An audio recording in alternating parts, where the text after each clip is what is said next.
Jill, and I'm here to show you how to use our foil paints. Now we've got a silver color, a gold color, and an iridescent color, and they're all prime.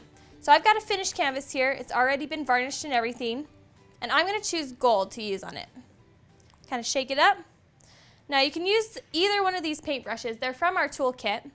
I'm going to use this kind of skinnier one to get in these cool little crevices. I like to follow basically these lines that will naturally go through your painting as you're pouring. You can do basically whatever you want, but I'm going to follow my lines.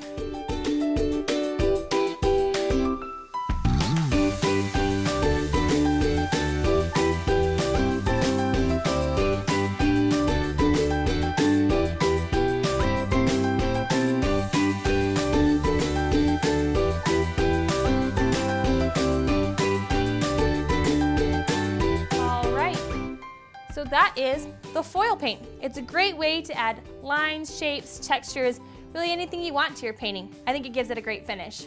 Great, thanks for joining me. See you next time.